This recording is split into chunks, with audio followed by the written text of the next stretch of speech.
Hola queridos amigos, muy buenos días, ¿cómo andan? Esperamos que anden muy bien. Tenemos en esta ocasión la oportunidad de poder compartirles un pequeño resumen del capítulo 2 de la primera carta a Timoteo del apóstol Pablo, a este joven Timoteo. Y queremos hablar de algunos aspectos centrales de estos 15 versículos. Obviamente que no vamos a tocar todos los pasajes, pero vamos a tratar de sacar algo de lo que vamos a estar viendo.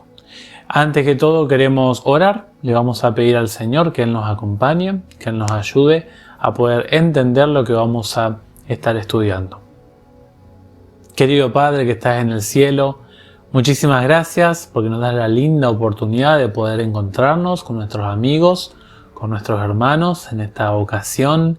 Gracias porque es sábado y estamos realmente felices, oh Dios, de poder descansar en Ti. Queremos invitarte a que nos acompañes ahora al estudiar tu palabra y que podamos sacar hermosas y prácticas enseñanzas para nosotros. Oramos en el nombre de Jesús. Amén. Amén. Esta carta es muy especial ya que el apóstol Pablo está preparando, está capacitando a un joven que va a ser un joven pastor, que va a estar liderando la iglesia y da consejos muy interesantes. Nosotros tenemos en este pasaje, el capítulo 2, 15 versículos para investigar, para analizar, y es interesante que el primer texto habla de una actitud, un comportamiento ante todo. La perspectiva principal del texto está descrita aquí.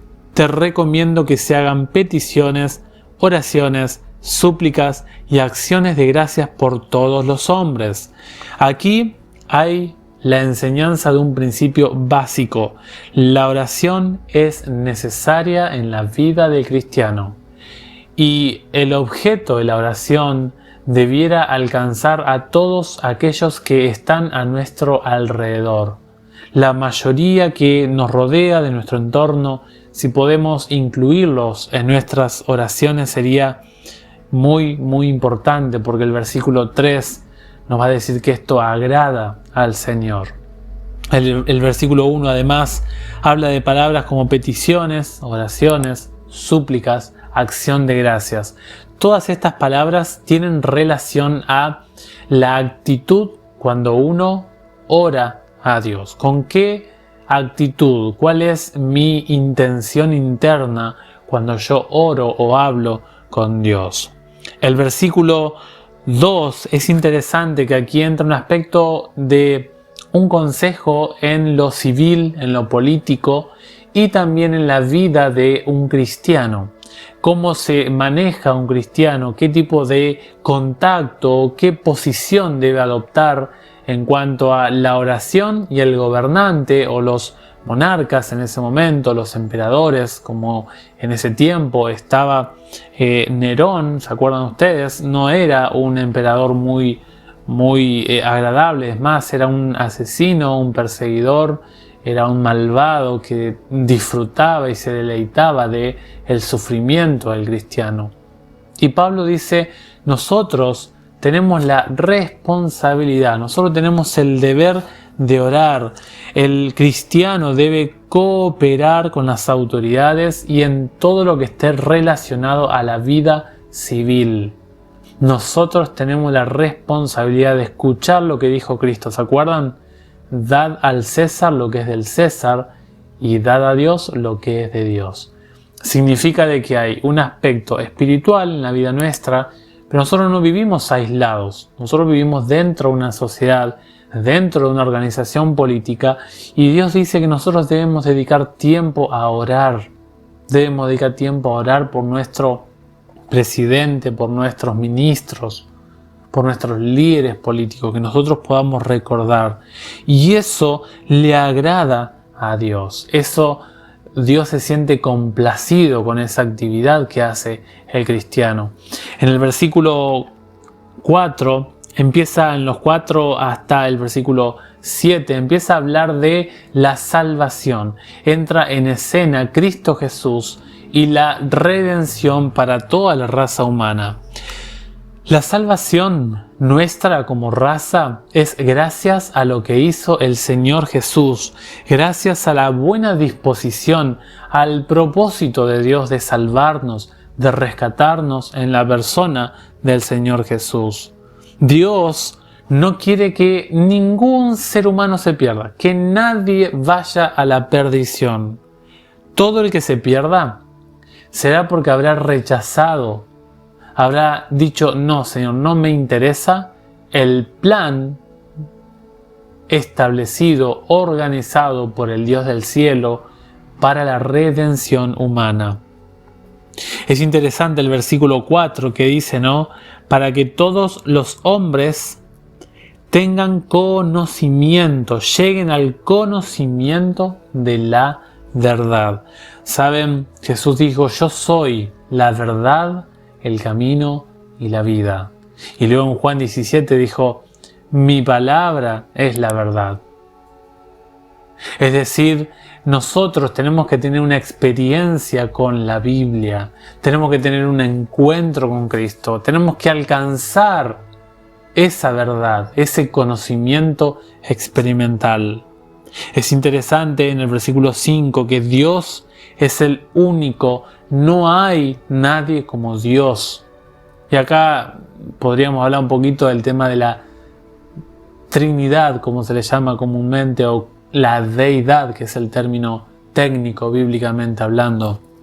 Pero saben, lo que nosotros vemos acá es que se percibe la universalidad de Dios. Dios, la Biblia es un libro altamente monoteísta, o sea, la adoración, la exaltación y la alabanza es exclusivamente para nuestro Dios. Usted y yo solo nos podemos reconciliar con ese Dios gracias a la intervención, gracias a la actividad intercesora del Señor Jesús. Dios tomó la iniciativa en ese proyecto, y no solamente que tomó la iniciativa, sino que entregó el medio, entregó la forma de alcanzar esa reconciliación. El versículo 6, Jesús se entregó, dice el versículo 6, que se entregó a sí mismo para rescatar a todos. Este es el testimonio que Él dio a su debido tiempo. Jesús se entregó por su propia cuenta, porque Él tomó la decisión. Él así lo planificó, así lo decidió para salvar a usted y a mí también. El rescate indica que usted y yo no podemos salvarnos por nuestra propia cuenta. Nosotros necesitamos ser rescatados. El rescate significa que nosotros estamos en una posición que no podemos autorrescatarnos. Necesitamos que alguien nos venga a sacar. Y ese alguien es, con mayúscula, el Señor Jesús. Ahora pasamos a los versículos 8 en adelante. El apóstol Pablo aquí va a hablar un poquito acerca de todo lo que es la forma de la adoración en conjunto, de manera colectiva. Van a ver ustedes que en el versículo 8 le habla al varón. En los versículos 9 y 10 habla a las damas. Y los versículos 11 al 15 habla de la relación cultural, histórica, religiosa, cúltica entre el varón, la mujer y el culto a Dios. Es interesante que en el versículo 8 habla acerca de una especie de ademanes o un gesto de elevar las manos. Saben, este es un gesto de pureza, de honestidad, de manos limpias. Saben, la Biblia cuando habla de manos habla de acción.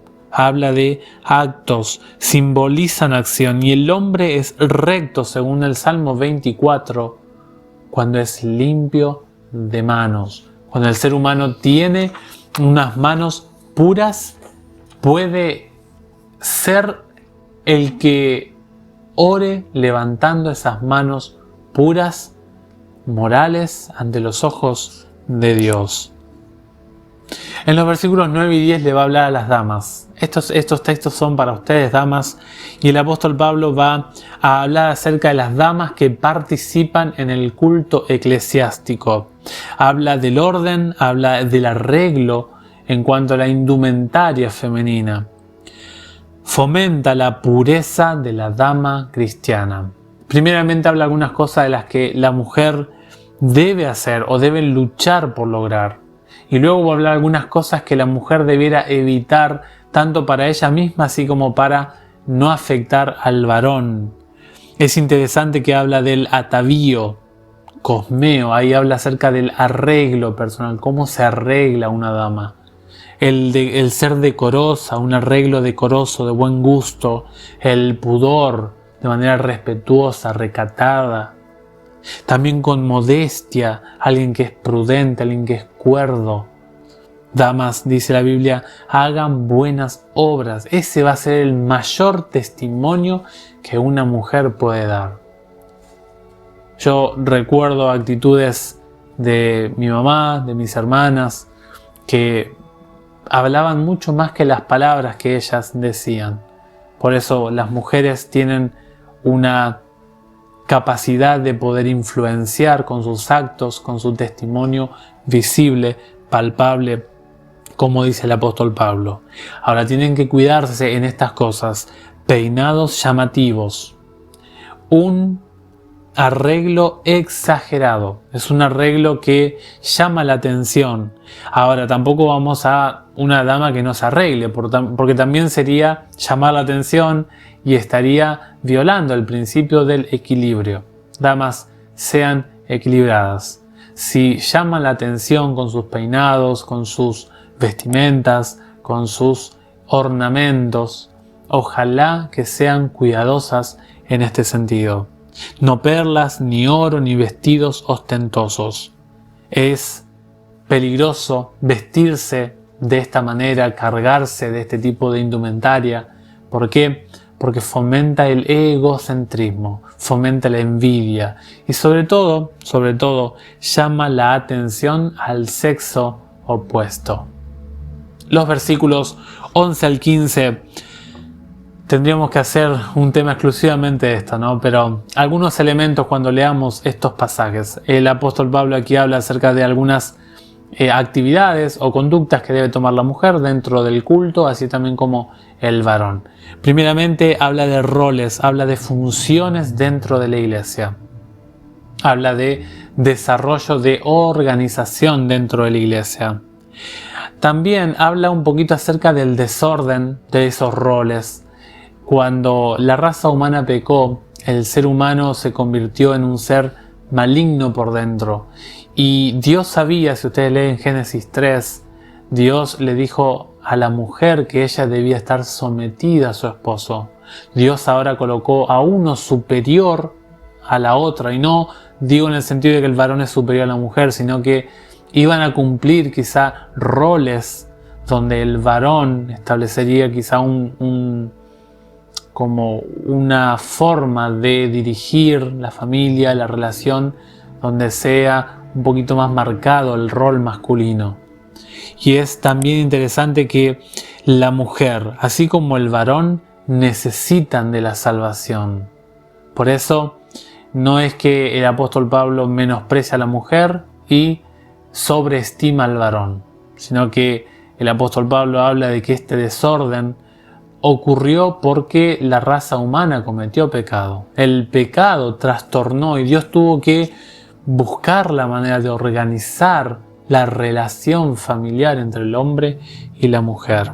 Además, hay un elemento cultural acá. ¿Se acuerdan ustedes que aquí estaba levantándose de manera incipiente actitudes judaicas y también actitudes gnósticas? Tanto el gnosticismo como el judaísmo dejaba relegada a la mujer a un lado.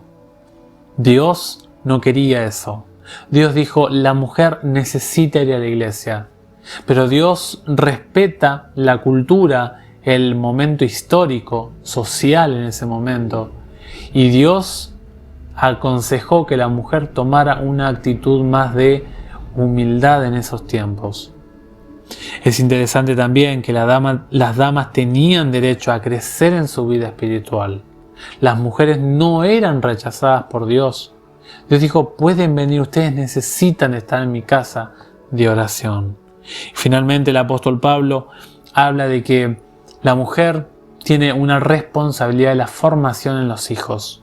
Los hijos van a ser una bendición para la mujer y esa bendición va a ser la oportunidad para poder dar vida y también dedicar su vida, entregar sus cualidades, sus esfuerzos, sus energías para construir una vida que Dios le obsequia. Queridos amigos, queridas hermanas, hermanos, hemos tenido un capítulo maravilloso, un capítulo que nos insta a la oración.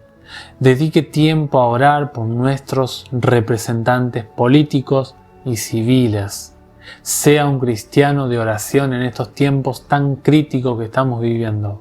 También recuerde que usted y yo solamente accedemos a la salvación gracias a lo que Cristo hizo, gracias a la iniciativa de Dios.